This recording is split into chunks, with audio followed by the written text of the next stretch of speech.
Good morning. Good morning. Good morning. Guten Tag. I couldn't find the damn button. That's how out of sorts I am. This is why I don't like streaming outside my normal window. I get like normally 7 a.m. my time. I am on here, got it all in my head, my talking points, and I just go. And oh, Lord Jesus. It's a very important phone call coming in, people, and I must take this 1 second.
Maybach music. Bourgeois, Jerry, This a one of them quarter to 12. To certain man and the soul gonna hell. I was born to be free. Now we all gonna need and believe. action, That's a bag of out. so we Don't be making tell them don't go. do anything just for you. Get side, kill them with you know. Just make a boy know you're not blow. Get side. Everybody, yaddy, need somebody, Simma, who got the keys to my bimmer? Who am I? The girls, them sugar. Look into my eyes, tell me what you see. Can you feel my pain? Am I your enemy? Maybach music.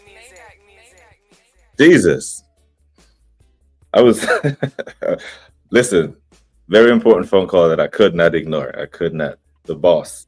And the boss calls, the big boss had to answer. But man, why man? It's like man waited until I hit the live button to call. Because he was supposed to call an hour ago. That's why I'm streaming outside my window, yeah? And then boom, as soon as I go live, man's gonna call and interrupt my flow. So my apologies, guys. Big up. Listen, let me go straight to the roll call before I get into the fuckery. Wahaha is here. The hair fix blows. You know, if the hair flicks come before the celebration or after, don't care. As long as it happens. Big up to Alvin. The red is in the building. Who else we got? Jam Boy, the legendary Jam Boy. You know, once I saw Eros pop up, I had to resume the stream the proper way. The assemble is with us. Oh shit, intro fire. Big up, man. Big up to Eros. And then again, people, my apologies. Not, you know, match week. What match week are we on? 15? We're on match week 15, yeah? 14? Something like so. All right. It seemed like there was a meltdown yesterday of the Man City game, which is weird to me, you know. But did anyone expect any other result than 3 points for Man City yesterday? Did anyone predict a Fulham win or a draw? Because every Arsenal fan I know, every football fan, every football content creator said City win. But then when City start winning the game, every group chat that I'm in with Arsenal fans start to panic. Oh my God, they're 2 points behind us. What the fuck did you think was going to happen when they win the game? You predict them to win and then they score and then you go into a meltdown. Like, what is wrong with us? Oh my God, the big blue shark alert. You picked them to win. I picked them to win. Everybody thought they were going to win. What the hell you want us to do? Get a time machine and then move today's game to yesterday to play to make the gap 5 points? Jesus.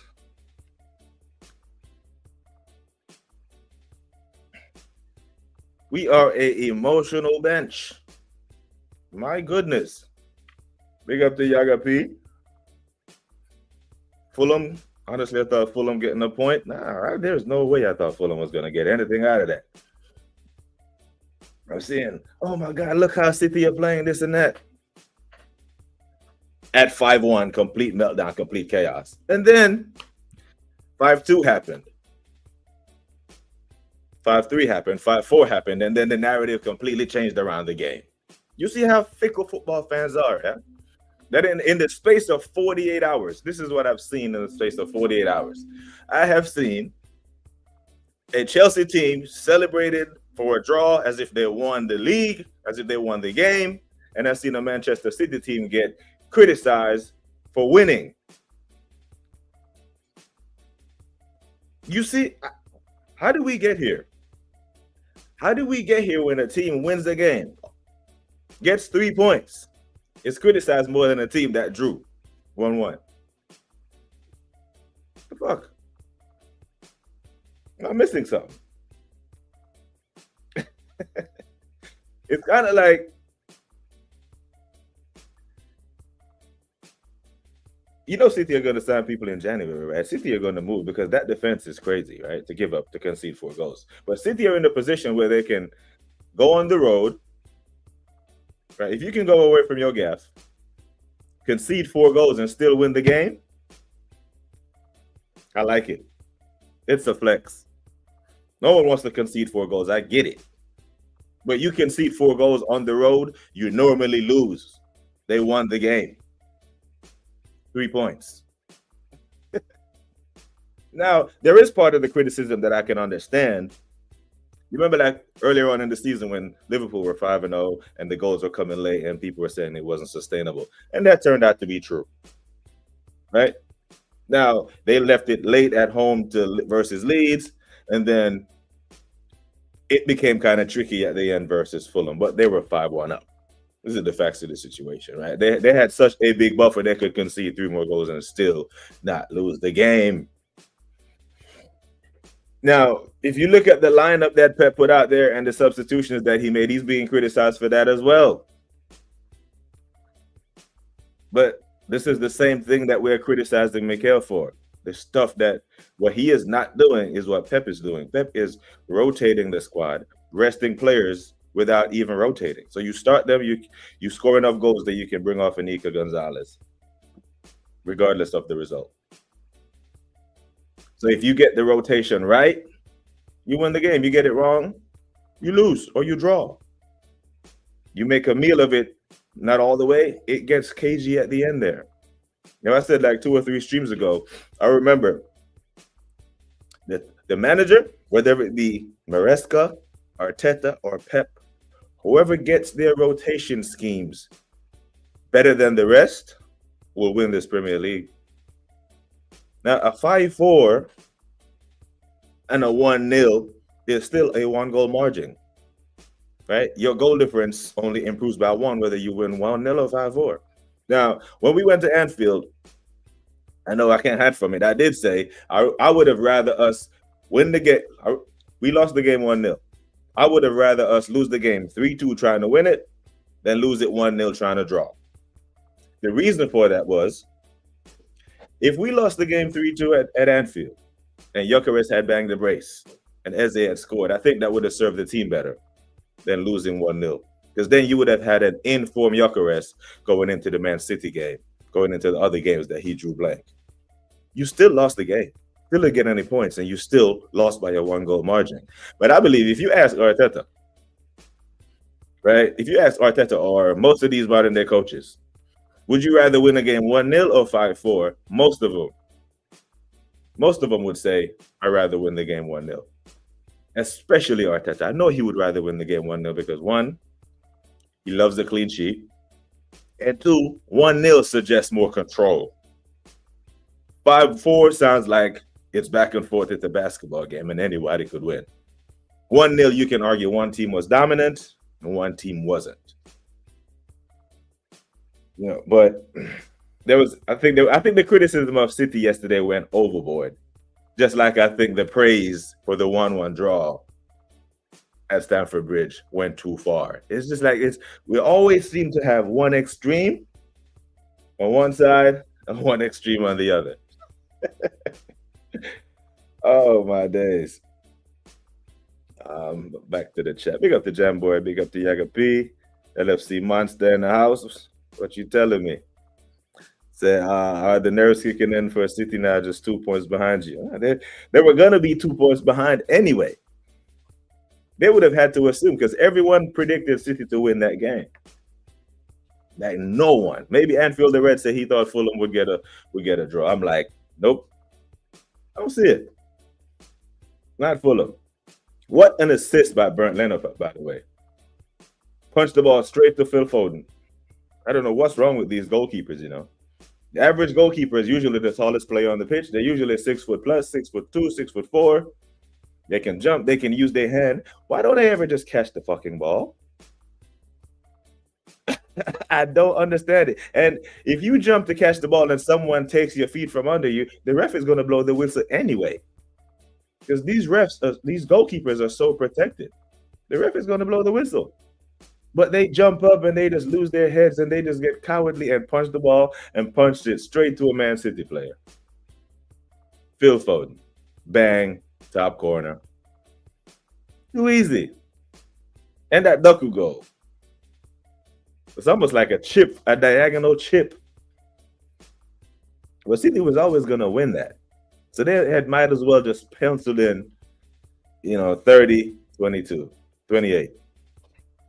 It was always going to be that. you know, control like the dictator that he is. I believe it. I believe you offer him 5-4 or 1-0, he's taking the 1-0 every time.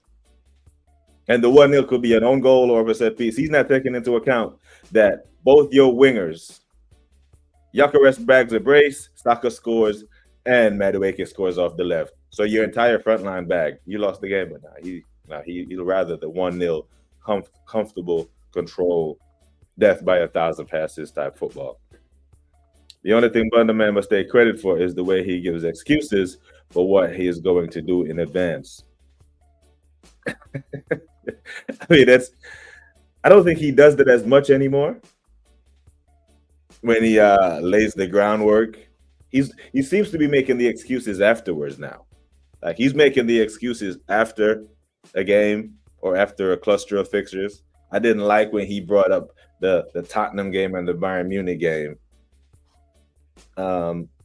right after we dropped points at Stamford Bridge. Like, why bring it up? As if you didn't know that you had these fixtures, right? Chelsea had Barcelona midweek. And they took that into account when they rotated Reece James against Burnley. Where did Reece James get all his energy from to run all over the pitch? Midfield, right back, left back. He was rested. Big up to Shane. They rested some of their best players against Burnley. Got the same result we did, 2-0, when we played all our guys. All right. So, what else happened yesterday? Oh, yeah, Tottenham. Tottenham did a Tottenham. I actually expected Newcastle was going to win that. I predicted a 2-1, and 2-1 was in the works until Christian Romero Messi decided to do, overhead kicks in that. Man is a center back playing center forward for Tottenham and got them a point. So my predictions are all off there. But my FPL was looking good yesterday still. BBK, what exactly is the difference between the excuse is still late or early? If you make the excuse early, that means you don't believe that you can win without it. Like if you're going into the Brentford game and you're talking about, oh, we got all these injuries, and so you're laying the groundwork because you don't think you're going to win.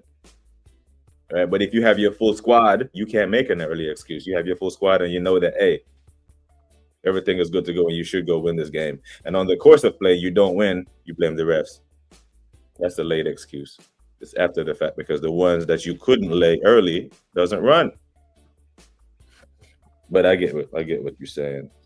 B to the BK, what you say? I'm saying 3 points, my G. I'm saying 3 points today. I'm saying we must. I'm saying we must. Because we cannot go into we can't go into the weekend into match week 15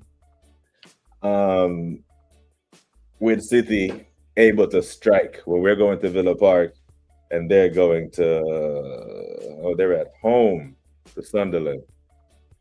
They're at home to Sunderland. If we're going to go by the favorites, I think someone in here yesterday said favorites. All the favorites were predicted to win. Right, so I guess evenly matched Tottenham, Newcastle, there or thereabouts. I predicted Bournemouth to beat Everton. Jack Grealish had other plans to pick him up in my FPL as well. And then, of course, Man City was always going to win that. Shit or Spurs. It's game day. What are we saying? Given how much control and dominate Newcastle was, they should have won. Should have won that game. My prediction 3-0. Useless Geordies love conceding late goals at home this season. Yeah. Us, you a lot, Tottenham now. So whenever Wahaha and United turns up there, 90 plus 6. Bang. Put them to the sword. Now, Jordy and D-Man are upset with me because I predicted that the traditional top 6 will reset this year, which leaves Newcastle out of European spots. They still believe they're finishing above Manchester United. I'm like, brother, on what merit? I don't get it. I just don't. Newcastle are up and down, very inconsistent, just like Spurs. It's a must.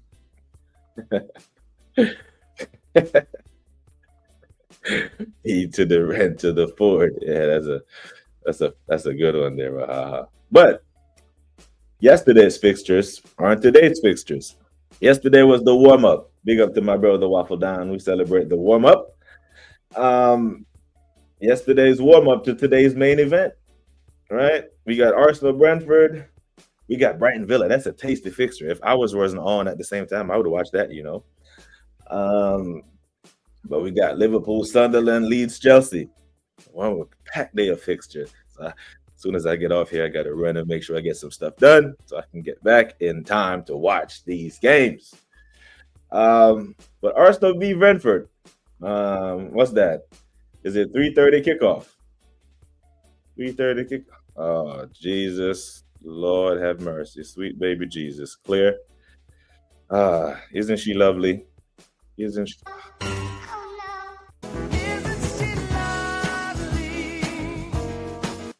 Isn't Claire just lovely? Isn't she just amazing? Claire. Why? You get this. You know what? No words. No words for Claire. Claire is just the MVP, sponsor of today's show. 3 points is a must. Big up to Social Joins. The Big Blue Sharks are coming. And Claire just bought the show. Big up to Claire, man. Amazing. Hope you are well. And please let us know that you are, wherever you are. Big you up. Can't thank you enough, Claire. You're just too damn awesome. Now, hopefully, Arsenal can give us a performance like Claire's doing today, right? Hopefully the boys come out and make a statement, right?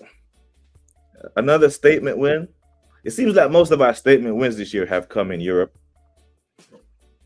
right? Atletico Madrid, Bayern Munich, Tottenham in the league. We were always going to win that. That was always going to be 3 points if we're being honest, right? So that wasn't a statement win. We need to make a statement today. Like, this is the closest Man City has been to us, right? Since we ascended, this is the closest. So if we're going into the weekend, if we drop points in this game and we're going into the weekend, say worst case scenario, we lose. And it's only a 2 point gap and we're going into the weekend 2 points ahead of City while they have Sunderland and we have Villa away. I don't feel good about that. I'm not going to lie. Lord. My bro, the Waffle Don. Warriors in the dance if we don't win tonight. Big up my bro, man. I didn't even give Claire her round of applause, you know. How rude of me. But I did hit her with the Isn't She Lovely? So I'm going to hit my bro Waffle Don with big round of applause. Manners and respect, my brother. The Don, as E. Ross says. Yeah, Claire back at it again. Claire doing Claire things. What puzzles me is personally that he mentioned that he makes the game plan and chooses the team. All the injuries in training when the player returns. In the next game, in my opinion, he drops them. Yeah, I mean, he can't go. God damn. The assembled. I'm sorry. Let me start this comment. Let me get back to it. Jesus Christ. Claire is on a mad one today. My goodness. Claire? Oh my God. Sweet baby Jesus. Thank you. Danke schön.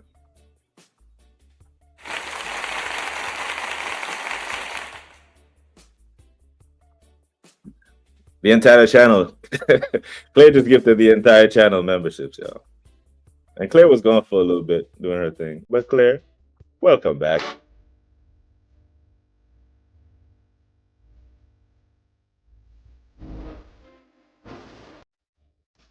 We missed you.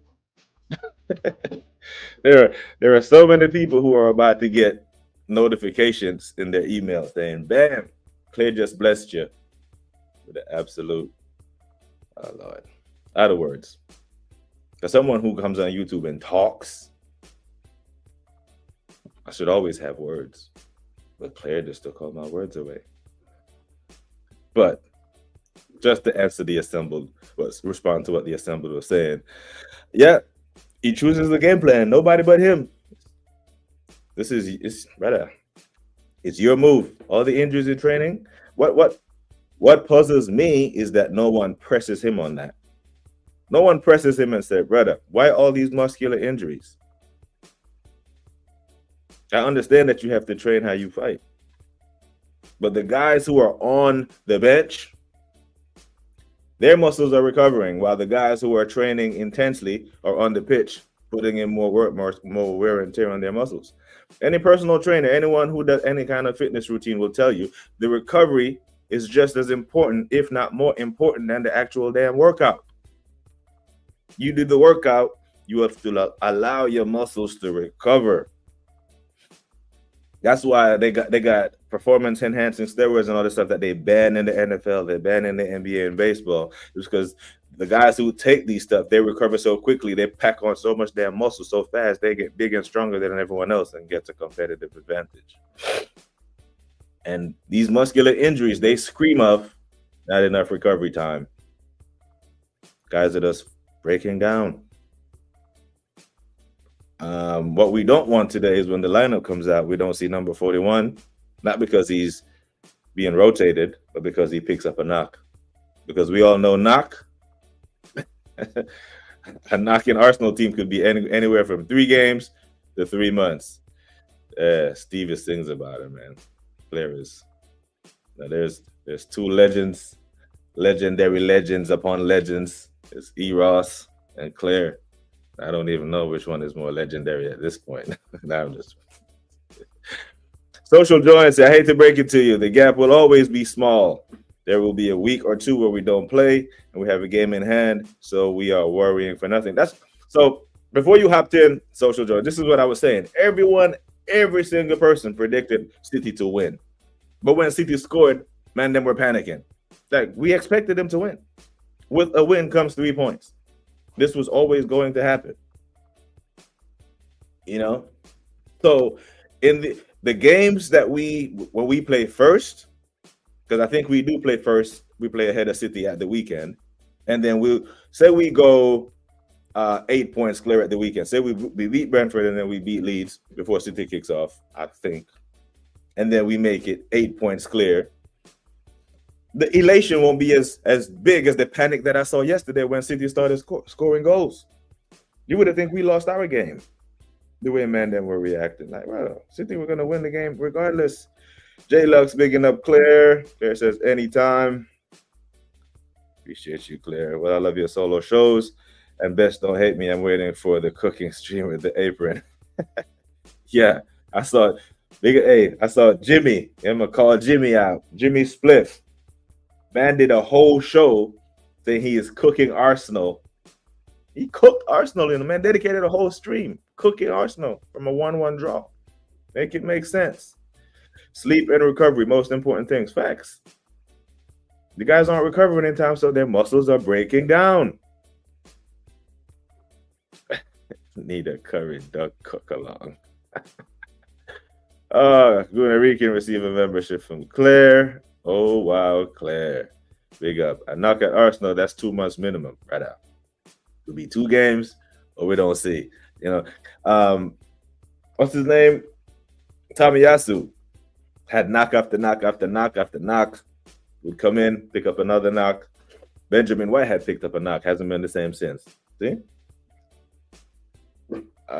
Big up to you, man. Hope you are good, bro. Appreciate you checking in. Big up to Cooper, my brother.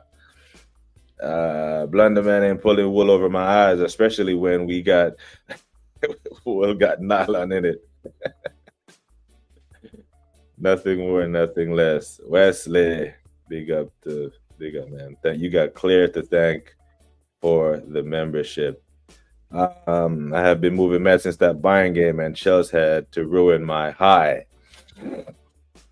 I really wanted to see from the 59th minute or from the hour mark, whenever we scored that goal, I wanted to see Belter ass. I wanted to see us pepper Chelsea go for a little bit, but we didn't. And the reality of the situation is, we were always going to drop points, isn't it? That we're on 30 points right now. There's 25 games left to play. So what? That's 3 times 25. That's 75. We weren't going to get 105 points, weren't we?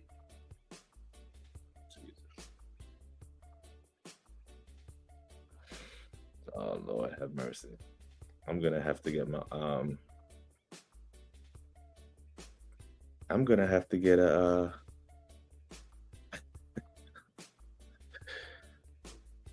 I'm gonna have to build a musical montage for Claire, Sweet baby Jesus. Sweet baby Jesus. My God. Claire just out here just throwing shit in the bag. And, in like a shopping spree with an unlimited credit card. Claire just out here just throw it in there. Just throw it on in there.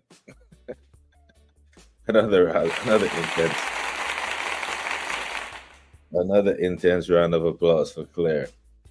My God, Claire. I'm running out of thank yous. Like this pocket was full of thank yous. Now it's running on E almost. Claire straight up moving like a baroness. What you doing to us? Where is the shock result gonna come from tonight? I'm here to tell you, the shock result's not coming tonight. It's coming tomorrow. There's no shock result tonight. All the favorites are gonna win tonight. The shock result is gonna be at Old Trafford tomorrow. Right? Wahaha. The shock result will be Jared Bowen slapping one top bid tomorrow. Nah, all fun and jokes aside, I expect us to beat Brentford. I'm going a cheeky 2-0. Going 2-0. The Brighton game, I think Brighton will beat Villa. Matter of fact, that's the shock result. Because Villa's form right now, you expect them to beat Brighton, but it's at the MX, and we all know that Brighton they have a result in them. They do this. They have a result in them every now and then. I think Chelsea will get by Leeds, and I also think Liverpool will get by Sunderland. Those are my picks for the Big Six for the day. Yeah, thanks to Claire. W for Claire. Claire the GOAT.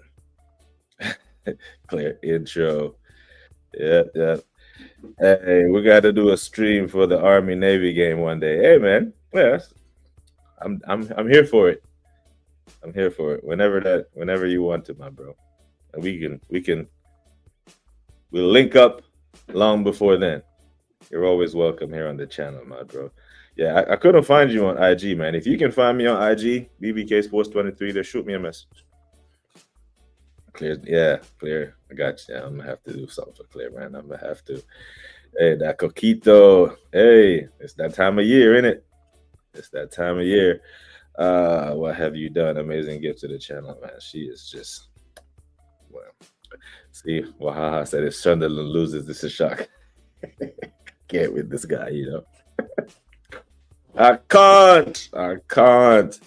Social says we won't get through a 3-game week without a full squad availability, and it won't happen. And that won't happen. Maybe at the end of the season, just before the World Cup, dude will just medically be available. Yep. Especially those South American fuckers. Yeah, they'll just, Now, lucky that we don't have a whole bunch of Argentina players in our squad. But then, man, come World Cup time, especially teams who are not playing for anything, top 4 secured or relegation safe, them men ain't diving into no tackles. Now, Odegaard is going to the World Cup for the first time in his life. That might be something that's in the back of his mind, and we will be eyes on him. Eyes on him to make sure that all eyes on him. Tupac said this. It's something to watch. So, yep. Not gonna lie. I have to pay attention to that. Oh, man, it's a golden stream today, man. Big up to Lynch from Canada with the super sticker. Thank you, sir. You are far too kind. Or two, Kai. You know, when I got the phone call, I was gonna actually end the stream and do up a new one. You know, it's a good thing I didn't do it. This turned out to be another goated stream. Big up to Anthony. Big up to BBK, and thank you, Claire. Yes, sir. Big up, man. Where am I at? Stinky 1-1 tonight. That's the same result as last year. That wouldn't be good for us, would it? Player fatigue will be a factor, and replacement not up to scratch either. So this is what I was alluding to, Hendo, when so the criticism that Pep got yesterday for taking off Gonzalez. I'm like, brother, you scored 5 goals. You have 5 goals on the board. You rotate your squad. Like I'm sure you've all heard me say it. You don't have to rotate with the lineup sometimes. You kill the game off early, you can rotate that way.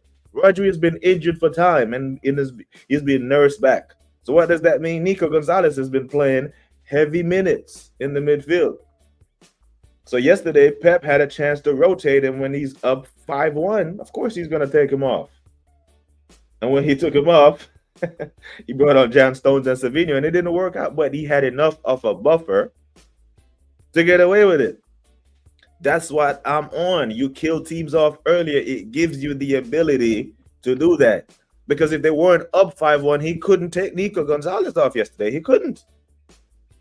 And they probably would have won the game 4-1, 5-1, 5-2, and it would have been a comfortable win. But those miles on his legs goes into the Sunderland game, and then he pulls up against the Sunderland game, and everyone is saying he should have rotated. He was 5 goals up. Why didn't he? Can't win. Whoever gets their rotation packages right will win this Premier League. Pep knows this. Who has more league titles than him in the past 5 years? Nobody. So he knows a thing or two about squad rotation. If you can't rotate when you're 5 goals up, when can you? I know it looks bad because they conceded 4 goals, but they won the game because they scored enough goals to allow Pep to do that. That's getting lost here. And I'm seeing Arsenal fans already go to the goal difference thing, or not the goal difference, but the goals conceded. Oh, City has conceded twice as many goals than us. They can't win the Premier League with that defense. They got the 3 points, conceding 4 goals and still winning. It's a fucking ruthless attack. Now Pep has to figure out a way to keep Erling Haaland healthy, right? So when does he rotate him? I think right now Pep is looking at January and the clock is in his head. Like he's looking at January, like January can't come fast enough because I need some rotation or some relief for Haaland. Ivan Toney, anyone? I'm just saying. Don't be surprised if you see Pep, Man City, go for a striker in Jan.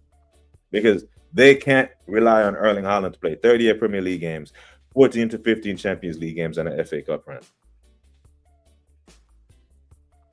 Big up to Static.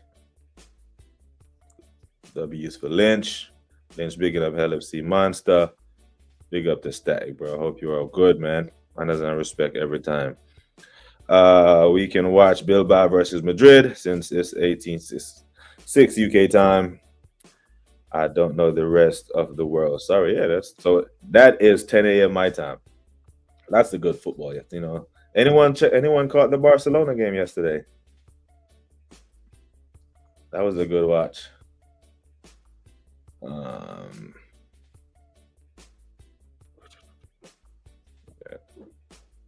1-1 would be a meltdown. Yeah, I'm not here for none of that. I was playing football. I didn't watch the Fulham game, so I didn't see the K. Right, it was mad. Hey, the Coquito, you know. I love that Coquito. Here's hoping Wolves pile on the misery on Wolfie tonight. Who Wolves got? Wolves got. Oh, Wolfie. Oh, so flustered by the amount of love in the chat today. Can't even focus. The assembles say, Hendo, what Blunderman is going through is mental fatigue. Apparently takes a lot out when the common sense isn't your default position. Yeah, rough patch. Marmouche going through a rough patch. And he's not, for some reason, he never struck me as an out-and-out striker, right? he just attacker, very good footballer, but not an out and out striker. So I wouldn't be surprised if you see Man City being linked with Ivan Toney with a January move to the Premier League. There's word on the street that he wants back in the Prem. And City can pay him close to what Saudi's been paying him. So I can see it. The Bodegas are undefeated. Let me see if I can give it a shot. Supus. Jesus Christ, Doc. Arce. The Bodegas are undefeated. Doc, you just too damn nice with the words, Wasn't Marmoush meant to be that rotation option? But he's more of a left wing / second striker. Him leading the line just, I don't know. This hasn't worked. Wolves ain't doing nothing. I don't know what happened to them. Relegation looms. But you know what? At some point, they're due for a result, isn't it? They're not going to lose every game or draw every game. They're not going to go winless, are they? The entire campaign. They don't want that. They're not about to be a Detroit Lions in I forgot what year that was when the Detroit Lions went 0-16. It was like 06, 07 or some shit like that. But they're due for one. And it would it would suit me nothing more than for it to be Wolfie's Forest. So the thing is, right? It can't happen because football is just it's circular like that, isn't it? Because we've seen Everton go to Old Trafford with 10 men and win. But then we see Everton at home get battered by Newcastle. Then Everton go away to Bournemouth and keep a clean sheet, while Newcastle draw at home to Tottenham. So it seems like just anyone can, this result, that result, no connection. So Wolves will be due for a result. So it could be the shock result of the day. But I tell you what, it better not be us. The shock result, it best not be us. I have a feeling Rice is starting. Oh, he's starting. Rice, he is starting. That Doc says he's breathing. There's different requirements, For Rice, is he breathing? Okay, he starts. Saka, can you walk? He starts. Doesn't have to be able to breathe. Can you walk? Yep. Zubimendi, do you have 2 arms? Yep, you start. They start today. Both of them. Don't want them to. But the rotation has to come in at some point. Because you forget the fact that City was up 5-1 and conceded 3 more goals. They rotated and they won the game. They rested their DM. Because essentially, in large parts of the season so far, City's been playing a 4-1-4-1. They got their back 4. They got Nico in the middle as a lone 6, cleanup man. And then they have Doku, Foden, Savinho sometimes, and who's that other one in front of them? And then they got Haaland up top. Reinders or Bernardo. So, 5-1 up. Take him off. Let him get some rest because Sunderland is going to be a tough game for him. They won the game. New thing Arteta introduced, getting players stretched onto the pitch. The fuck?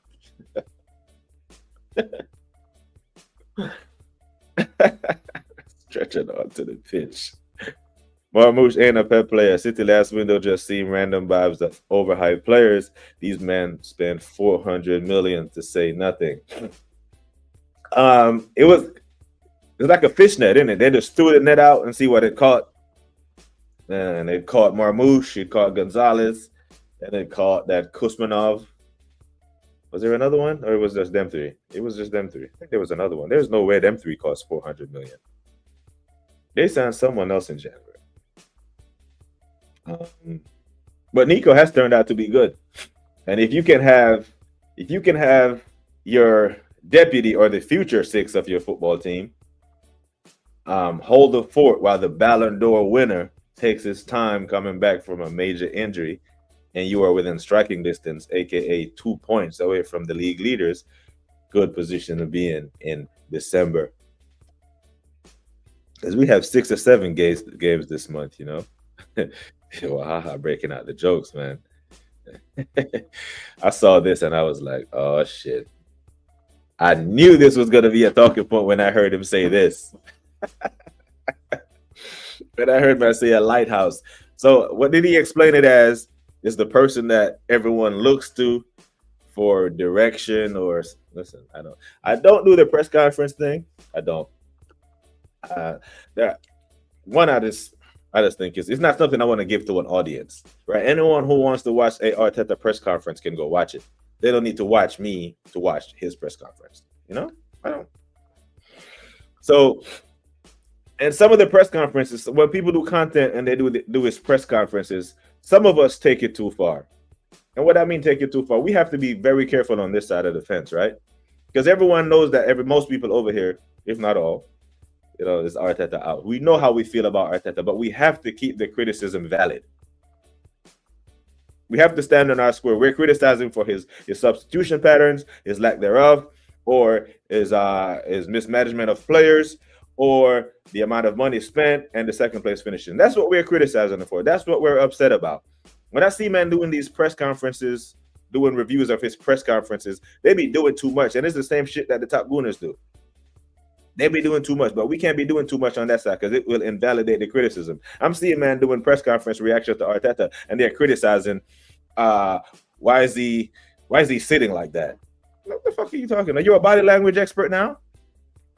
What the hell that has to do with his coaching? We're here to criticize him for his fucking lack of trophies, his mismanagement, the stuff that we can see, the tangible stuff.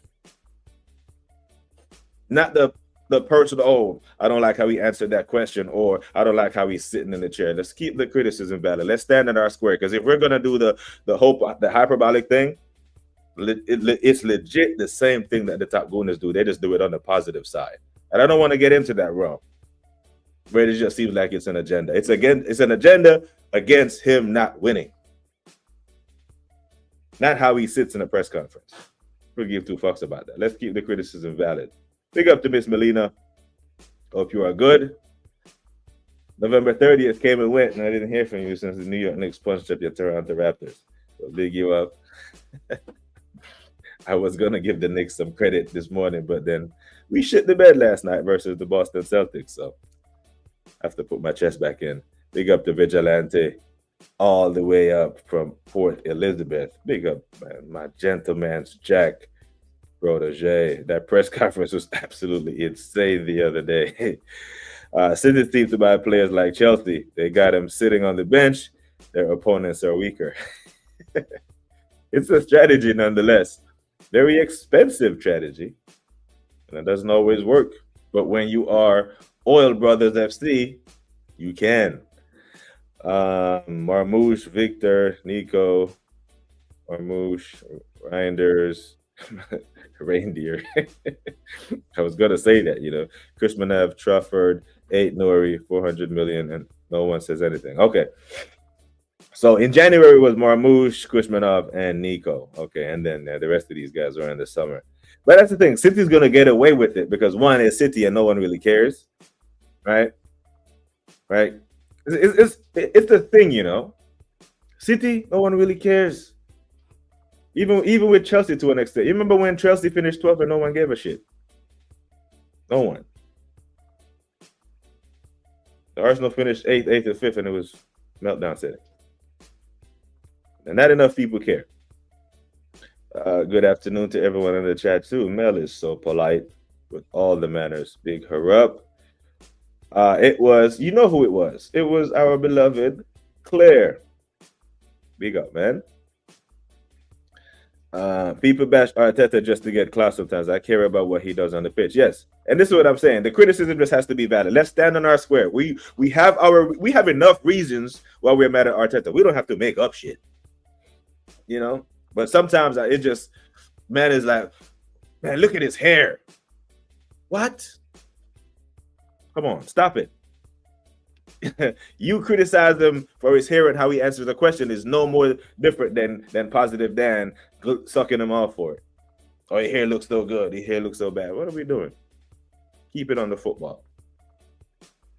That's the only reason why we know he exists, because he manages our football club. Arteta just saying random shit. Don't get sucked in. Mikel trolls on these press runs. I imagine so. There's the link for Vigilante Peeps. Yep, Claire doing clear things. 24 likes, 26 in the building. Big you up. Man just got back from the beach. Big up to Bav the Reaper. If you just received the membership as well, make sure you thank Claire. She did the madness today. To be fair, those press conferences are a reflection of a lot wrong at this club, the nonsense, waffle, and propaganda, and the lack of accountability. So, fair. The lack of accountability, criticize. Yep. The lack of rotation, I criticize the press in the press conference. I criticize the journalists for not asking them tough questions. But I see man in the press. I see man doing reactions to his press conference talking about his clothes and his hair. I'm like, come on, man. Don't associate me with any of that, right? Because when they make their clips of the negative gooners, those are the clips that they use, right? How can you listen to these, man? We just keep the criticism valid. You don't have to make up shit, and we don't, because we have enough. There's a reason why the Assembly call him Blunder Man. Man has committed enough blunders. We could do a whole. There's a litany of them. Make a whole collage of shit that he's done wrong. 100% pure facts. All that matters is what happens on the pitch. I just hope he starts to use his full squad. Now, speaking of the full squad, today, people, who starts? Let me see what FootMob's saying, because FootMob be changing by the hour, But right now, FootMob has Raya, Calafiori, Hincapié, Mascara, Timber. So essentially the same back five that started versus Chelsea. But midfield is Rice, Zubimendi, and guess who's the creative midfielder that FootMob has projected to start? Ding, ding, ding, you guessed it. Captain Fantastic. Sweet Prince Martin. Captain Odegaard. Front line is Madueke on the left, Gyökeres, and Saka. That's what's projected to start. Now, when I look at that lineup and I'm like, oh shit, how is Eze getting the rest before Declan Rice? That should not happen. I would actually go with Zubimendi. I'd rest Declan, and I will play Odegaard and Eze in the midfield. We're going to have most of the ball anyway. Trossard is injured, so Gyökeres starts for me. I'd actually play Nani Madueke on the right, and I would rest Saka. I would even bring Ben White in for Timber. All right? But I'm not just going to sit here and pretend like Ben White is chopped liver. He needs to get up to match sharpness. You're at home against Brentford. You need to do something. You must. Yeah, man, just turning into makeup artist in that. Just keep the criticism valid, because then they can't say shit. They can't say it's not an agenda. That's not a hair. That's a hat. Jesus, guys. Set piece coach. We're going up against the actual set piece coach that's managing the football club. Set piece FC versus the set piece club. It's a must win today, says Gaza. No excuses for Arteta. Big up Jagans. Blessings, Majid. If you just received the membership today for BBK Sports, do check out the members only stream. Awesome content there too. And right now we are going for 15 December. We're shooting for the next member stream. So yeah, big up Miss Melina for that. Oh, people are really commenting on the closing here now. That's a bit weird. Didn't even know that was occurring. Yeah, I'm seeing it. I'm just like, bro, let's stop. Because they lump us all together. The same way we say Top Goodness. We don't have time to divide up Christian and Creatine Dan and Stricto and Catch. Yes, I'm throwing Catch in there, all of them. I ain't got time to divvy up. That's too much math. You know what I'm saying? I ain't carrying the one and no, fuck all that. It's all of y'all. So whenever the algorithm sends them, a clip of someone just, talking about shit that other than the football, it's weird to me. I don't fuck with it. Does Deckard get a rest today? He must. He absolute must. Because the fact that Guardiola took off Nico Gonzalez in the 64th minute and rested him, he could have. We won't know this, but he could literally have prevented an injury the next game versus Sunderland. Keep the mileage low. You keep playing Declan. Say you play Declan today, right? Play him 90 minutes and we blitz Brentford 4-0. But during the warm down, Declan gets injured. Then we don't have him for Villa away. We don't have him for Everton. We don't have him for Brighton. That's not a risk I'm willing to take. Not when we have this bloated squad where we're looking to get rid of players in January. Like, what's Norgard's purpose? It's against his former team. Play him.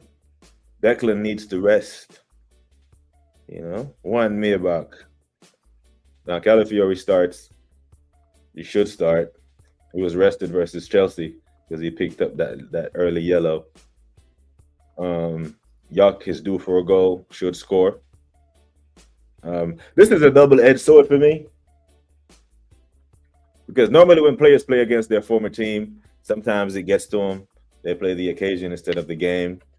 I don't mind him playing, because if this was Thomas Frank, I'd probably have more concerns. Because Thomas Frank was the actual coach who coached him and knows his strengths and knows his weaknesses. Hence, when we played Tottenham in the preseason, it was Norgard who started that game, and you see how Thomas Frank made sure that whenever the ball went to Norgard, they knew how to make him uncomfortable, to the point where it was Skelly that got caught on the ball that got Raya Lab. That's where your DM is supposed to be. Norgard should have been in that position. So I don't know how well Keith Andrews knows him being the set piece coach. But yeah, I do not want to see Declan start and play 90 minutes today. He can be on the bench if we need him to come. We're under pressure, 1-0, 78 minutes. But we can still score, be 1-0 up, and then Brentford start to come on to us in the 78th minute. Now Declan has to put in more running, and pulls up. I'd rather be 1-0 up and then he comes on and see out the game. But worried. Creatine Dan, is that really a person? I think Views calls him the walking hot dog. Like Will Hughes looks like a giant Q-tip. Guy from Palace. United fans doing what Amorim even before he became their manager, talking about his fit, his drip. Ruben has changed my life. Yeah, it was. It's always a must-win game. Was it really a must-win game? Because every game can't be a must-win. This is getting ridiculous. It's a must-win in the sense where, on the balance of play, say we lose this game. Right? I hate saying that because I don't want to put the energy out there, right? Okay, let me say this. Say we don't get any points today, right? And going into the weekend, then you have City versus Sunderland at the Etihad, and then you got Arsenal versus Villa away. The favorites, right? You would think, or you would believe, that City would be favorites to beat Sunderland at home at a higher rate than we would be favorites to win at Villa away. So in that sense, we don't win this game at the weekend, we can no longer be top of the Premier League table when we were at some point 7 points clear. And then it's the Liverpool effect. When in just 2 match weeks, we saw Liverpool turn a 5-point lead into a 1-point deficit and then went on a mad skid. And then it's a must win in the sense that This year versus last year when we dropped points, we would drop more points and go on a cluster. This year when we have dropped points, we have responded. So it's a must win in the fact that we dropped points in the previous game and we cannot go on a skid. But I do get what you're saying. The must win thing is, overused. Like Bayern Munich at the Emirates wasn't a must win. Do you know what I mean? I need Declan to pay for fantasy league points. I don't put any DMs in. I typically don't put DMs in my fantasy, I typically put the wingers as midfielders and the wing backs as defenders. The guys that crosses the balls for the assist. I can see the Blunderman hair replacement system as a merchandise. They are selling stuffed dogs when the dog absolutely shameless. But at some point, Norgard will mash work. You don't know when. If he meshes work in the cups, if he allows us to go in on a mad FA Cup run and EFL Cup run, then he would have been useful and the signing would have been justified. And I'm here for it because you've heard me say I want to win that. I am not. And speaking of it, it's another agenda. The hell with they're criticizing him for his hair and how he answers the question and on the personal stuff that's other than the football. That's another one that we have to stop. And I say we because I can't separate us from the rest. I don't do this, and most people that I stream with or respect don't do this. But I'm hearing man say, if he wins the Premier League and the Champions League, I still want him sacked. Shut the fuck up. Like, what fantasy world you're living in? So, and this is why I agree with Gunarikin when he said earlier, some men are just bashing Arteta for the clout. We're bashing him because we love the club. We're bashing him because he's been 5 years and he hasn't won anything. We're bashing him because he's running some of these players into the grounds and not taking accountability and all that stuff, right? Valid criticism. But when I hear man come on stream and talking about if he wins the Premier League and the Champions League, sack him. Shut the whole fuck up. Don't want to hear that. And that's not even an agenda at that point. That's just stupidity. You fucking mad. We haven't won the Champions League in our history. Now, what I will say is, if he wins the Premier League or the Champions League, and then starts the season like on slot next year, and then go on a barren run of form, then you can sack or have the conversation. But there's no way you have a parade in London for a Champions League and a Premier League, and then talk about sacking. Because I'm just here screaming about trophies. He delivers 2 trophies. I have to shut up. No words for me. I'm not doing that.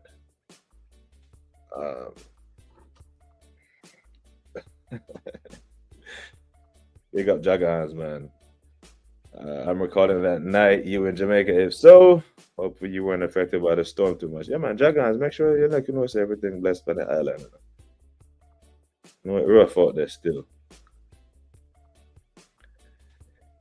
Oh, you're in Cleveland, bro. You in the Ice Bowl.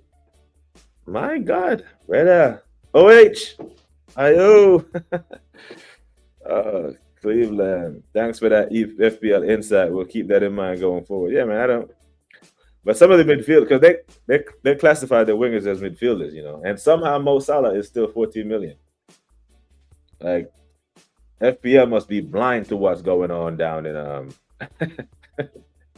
down in Anfield. Yeah. Big up to Terrell. Hope you're good, my G. I'm going for a comfortable 2-0 tonight. I don't know what you're saying, but you have Claire to thank as well, because Claire just gifted you a membership to the channel. Question: to give a few years, in my opinion, half shares will be sold, but not enough for the owners to be changed. Yeah. These owners ain't going on, because the valuation of Arsenal Football Club is just going this way right now. It's going up and up and up and up and up. And yeah, it's a cash cow, London, big club. There's 80% of the fan base are happy right now. When I hear Dan is on, he was on with Aaron on Straight Facts, and he was saying, "Oh, the Arsenal fan, what a time to be alive!"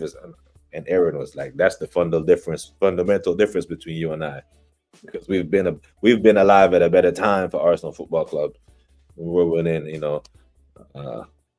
6 Premier Leagues in a 5-year span, in a 6-year span, 98, 2004, 3 Premier Leagues. That was a good time to be alive, where we'd go into a fixture and it's like, hey, it's not, are we winning? It's by how many? But now, man, that's the difference between, the people who are overly joyed about us being second, finishing second, being November champs, October champs, and the people who've actually seen the club lift trophies. Yeah. But that's what I'm rolling with. I'm rolling with a 2-0. I do think Liverpool. I think all the big boys win today, and if they don't, it better not be us. You better not fuck this up for us, Arsenal, because I cannot. Can you? Yeah, I'm not even putting that energy out there.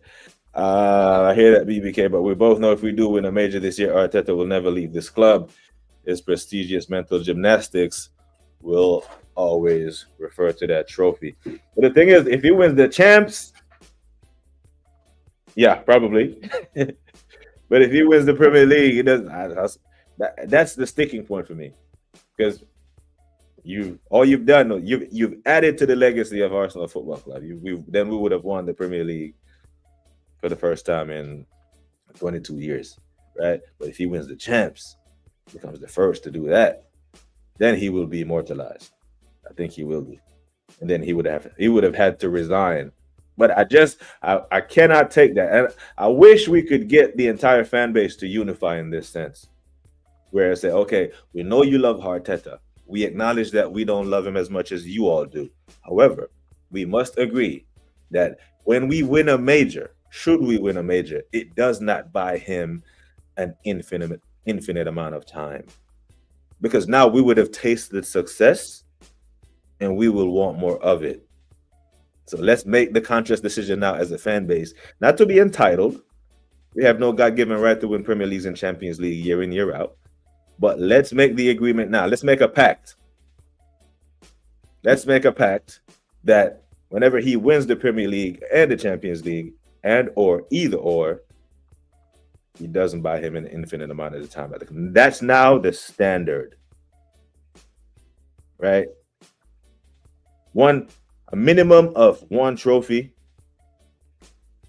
every other year. One of those trophies being a major every other year. That's now the standard, right? That's where we need to be. And I think if the fan base unify in that sense, then it won't be entitlement. It will just be the new standards of the football club have been set. And we'll credit Arteta for allowing us to get there. But immunity, an infinite amount of time, I'm sorry, you don't get that. The club is bigger than you. 37 people in the building. Can we get the 30 likes?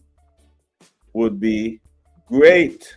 Appreciate you all checking in. We're glad the algorithm found you today, man. Big up the Home Alone settings. The assembly say, yeah, don't say that, BBK, because this manager has different ways to mess up and blame the players. Yeah, we've seen him do that. I mean, it didn't last much longer than match week 3? Away at Anfield when he threw Eze under the bus. But, there are men at this football club that's been stinky for a hell of a lot longer than Eze has been here. BBK not winning anything but Arteta 6 years. God damn, this is... You make a great point here, Even if he wins the English Cup, he gets another 10-year contract. Yeah, you make a great point. But I'm saying that's the agreement between him and them, right? That's him. That's Arteta looking up. That's between him and the Cronkies and Josh and them. We, as the fans, have to universally agree that can't happen again. Because if the owners aren't going to set the standard, the coach isn't going to set the standard, then it only leaves us. Because the reality is we are the real stakeholders of the football club. You think them men are going to turn up to the Emirates and play with the same amount of passion and vim if they were playing in an empty stadium. When they score, they don't run to one another, they run to the crowd. They play football for us. So the foundation of the football club must be kept. Fan base only unify when it's against Spurs. You won't get more than that. Baseline. Because if we can do it there, I think we can take it up a notch. I swear we can. That's what I'm saying, Eros. If we won the Prem or Champs, he'd ask for another 6 to 10 years and another $1 billion to spend. That maintain. I don't know if I can do 6 more years of Arteta. I can do 6 more years of Arteta if it gives me 3 Champions Leagues, 4 Premier Leagues, trophy. If it comes with trophies, I will. Like when you gotta hold your nose and bite the lemon. But the real reason why we're upset at him is because he's not winning, right? So if he goes his first 5 years with shit, and then the next 6, say he gets a 6 to 10 year extension, and the next 6 to 10 years is littered with trophies, we could care less. We shouldn't care. Well, he's turned it around. He struck out for the first couple of years, but he made up for it on the back end. And if he does that, right? Let's say he kicks on and he just start reeling off trophies, and he's that good, then he won't be here for 6 to 10 years. Then Barcelona will come for him, right? PSG will come for him. Inter, the big boys. Barcelona haven't won the Champions League since 2015, since Luis Enrique left, since Messi was there. There's pressure for them to win the Champions League. Yeah. So if he becomes that guy, then he goes. And he would have left us in a better place than he found us. And I'm here for it. As long as it benefits our football club. It's a sacrifice I'm willing to make. Because in my line of work, in the Army, I'm not going to lie, we haven't always had great leaders, great company commanders. Some of them have been fantastic. Some of them have been spectacular. But some of them has been shit. But the mission still got done. So Arteta could be a shit commander. But the troops are really good. The lieutenants are strong. So we'll win in spite of. Maybe not because, but, I said 60 to 100. I totally get it, bro. Our standard as fans got to put our foot down on the standards. Facts. We are the stakeholders of the football club. We just allow them to get away with doing shit. They will, if they can do the minimum and maximize revenue, they will do it. Remember, Bunderman said you can't beat Ted Men. This is one of the cases where you have personalities on the pitch. I'd say that was the Invincibles team, right? And there's a Patrick on the pitch. There's a TT on the pitch. Someone on the pitch takes charge and be like, hey, let's go win this game. Let's go win it. I know what the manager says, but let's go win this game. Because no one complains after a win. I'll put that in the universe. You mean we got to bite the lemon and squeeze it too? That's fair if we had to do that. He has a lot of red ink to turn into black. Yeah. So if he gives us, so it's 100% valid. We'll keep the criticism valid. He's given us 5 years of shit. If he gives us 5 years of sugar, take it. And then, on the balance of 10 years, say he wins the next 3 Premier Leagues. Put that energy out there. 3 Premier Leagues, 2 champs in a 10-year period. By the standards that we used to follow,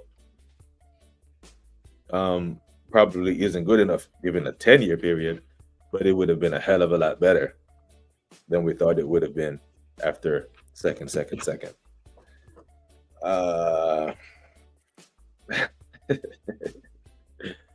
Hey, I'd love to see Mikel at La Disgracia. He would have had to win something to get there. They're not just gonna punt and take a punt on him. Let's see. At BBK, who could you see as the next coach of the Gunners? With this squad, it has to be someone who has won. You know, with this ownership, say Arteta goes, I could see him doing the project thing, you know, going for Glasner and De Zerbi. And I think Glasner is a good manager, by the way. You know, won the Europa, won the FA Cup and that. But it would have to be one of the big boys who've actually won at the highest level with top players. One of the proven, experienced coaches. You know, it could be Enrique, you know, it could be Zidane. Someone who commands respect. You know, someone who, when they pick up the phone, when they call, you pick up the phone, right? And I think when Arteta goes, should he go? I think Berta knows who that guy is. You know, he's been around for a while. He knows the right people who can take this club where we need to be. But big up to Jagans. Listen, people, I have to thank Claire. I have to thank my bro, the Waffle Don. I have to thank Claire again. I have to thank Claire again. And I have to thank Lynch. All the thanks to you lovely people. Manners and respect every single time. It's been a fantastic stream. You already know I don't do the watch along thing, but I will watch the game and I will be back later. May or may not be back later, depending on how results goes and the time schedule for the day. But like people, thank you. Thank you so much. It's love. It's greatly appreciated. And it's never, ever taken for granted. Yeah, we have to turn this ship that way, you know, and we go from, and take the laugh out, we'll scratch out the laugh and make this serious in all caps. And then man will say, Arsenal, serious club. That's where we need to be. Big up to Gary. Don't waste the tweet. Don't waste the trip. My God, sorry. Caught me at the end there, man. Started with a man. Got a phone call in the middle of the stream, but it was an important phone call that I could not ignore. But on the back of that phone call, I was able to acknowledge the Don. That is E. Ross, the most interesting man on YouTube, as we always call him, you know? The man who drove his mom home from the hospital after she gave birth to him. That's E. Ross. You know, big up to E. Ross every single time. The only man that can hear sign language, E. Ross. That's him. Big him up. Big up to you all. Like I always say, take care of yourselves and each other. Until next time, we are